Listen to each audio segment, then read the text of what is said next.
also a luthier. He's been taking care of my instruments and my bows for over 10 years.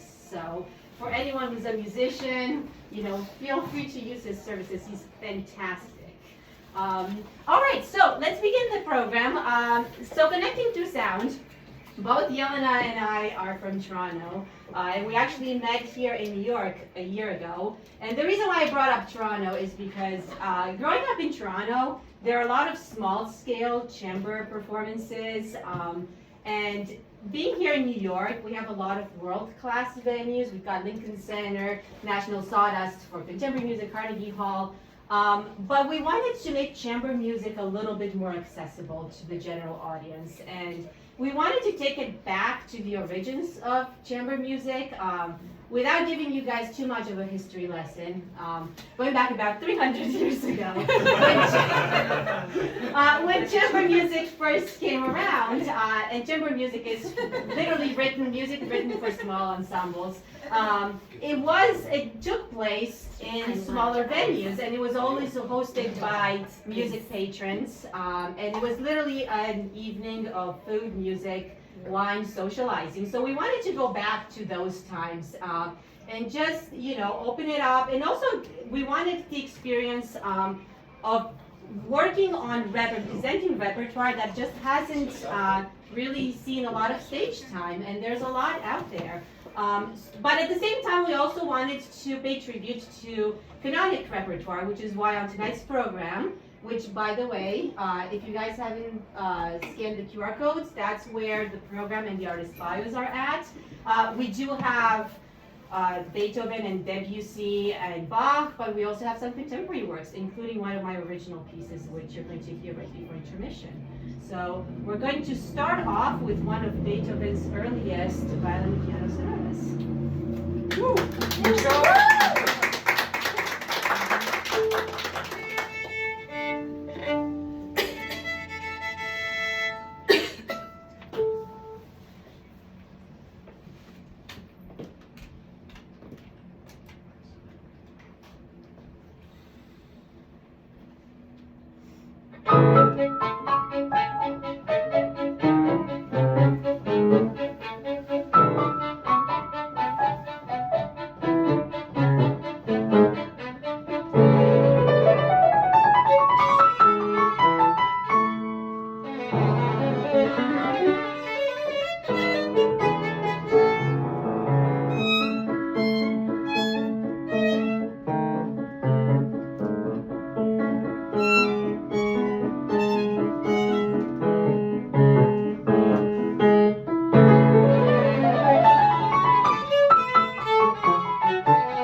the next set in the program is for solo violin.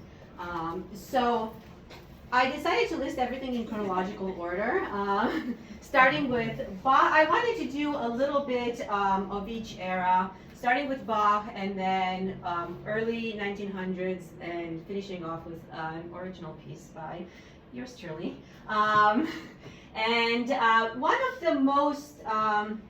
one of the themes that kind of laces everything together is the theme of improv.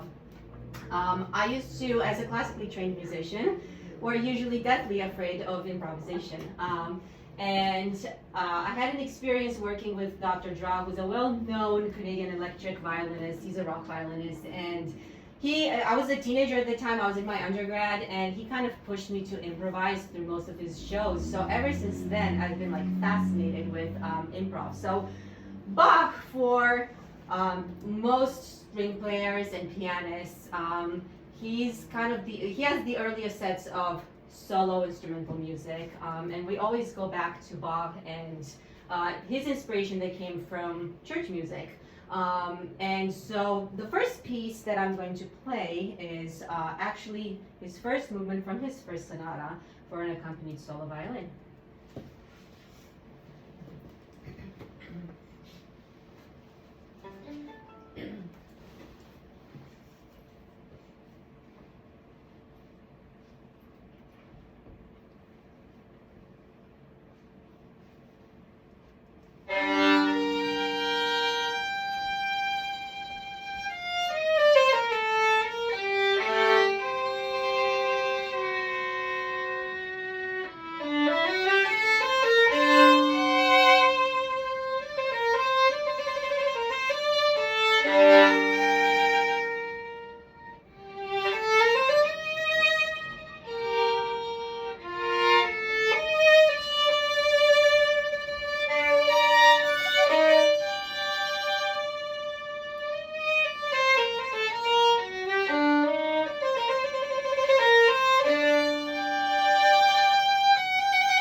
much. That's the most enthusiastic response I ever had to Bach. So I set it up so that it's in a minor key. It's a little bit darker for the next piece. And I'll give a little backstory to why I chose this piece. So when I was an undergrad in Toronto, I was at the Royal Conservatory, and we had this ensemble. It was called Artists of the Royal Conservatory, and they had just been put together by Simon Winberg, who was a well-known curator and radio host in Canada, and he wanted to explore works by composers whose life had been cut short by war. And so I remember being asked, I think I was in first or second year, I was asked to sit in on one of their recording sessions. I think it was their second or third album, and it was called Music in Exile. And it was works by composers who had died in concentration camps during World War II. And some of these works, they had never been published. They were recently discovered at the time, so we're talking late 2008, 2009. And eventually they did end up actually getting 2 Grammy nominations for this set of works. They're now, I think, on their 7th or 8th album.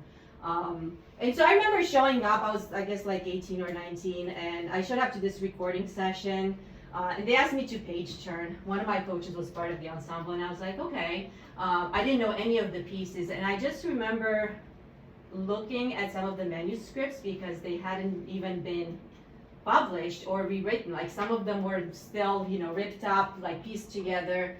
And I remember the effect that it had on me at the time, looking at this music that was so amazingly written that had never even been discovered up until recently. And through the Canada Arts Council, they had actually gotten those manuscripts over from, I think they were held by 2 museums in Germany. So after talking to Simon Winberg, who was behind this project, you know, he encouraged me. He's like, look, if you're ever going to start a concert series, he's like, look for works that were really well written, but they never got to see the stage. And so when we started this concert season, I mentioned earlier today that this kind of gave us a way to explore music out there that has never been published or never been performed or has seen very little performance. And so I was looking for composers, particularly Jewish composers, as someone like myself who is Jewish, and I wanted to see if there were any pieces out there that hadn't been performed that I could bring to this concert series. So I found Shulof's 2 solo pieces. Shulof was he was one of the most prominent composers in the 1920s, 1930s in Austria and the Czech Republic, and he wrote these 2 sonatas as the Nazis were coming to power. They were never performed. He was taken to the Wolfsburg concentration camp in 1941, I believe, and he died in 1942. So this was one of the pieces that I took on for a recording project that I'm doing through Naxos. And so I decided to perform the second movement today.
for intermission is an original piece by me.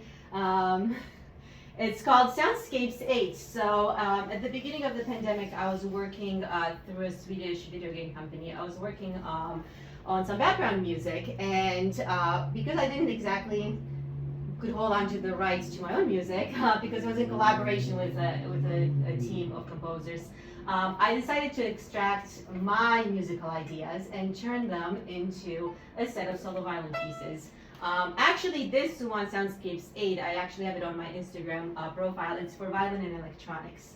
Unfortunately, we don't always have the equipment to do that, so I actually rewrote it slightly so that it fits a solo violin performance.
After the intermission for the second half.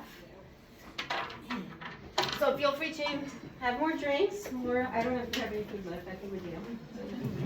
And we'll see you guys in about 15 to 20 minutes for Yelena's solo.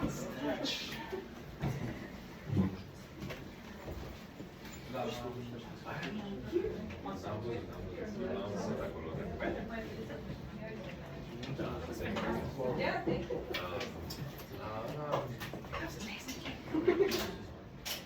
Here. à composition. I know. Thank you, especially because I haven't played on this violin in a week. What happened with the phone? I see. I don't know what happened to the phone or my Oh, yeah, iPad. what My I iPad see. is like glitching. Alright. Thank you so much for coming, though. Or you can Venmo. Yeah, sure. Okay, come on. Actually, it was easier. Yeah, yeah. Thank you. Just a second.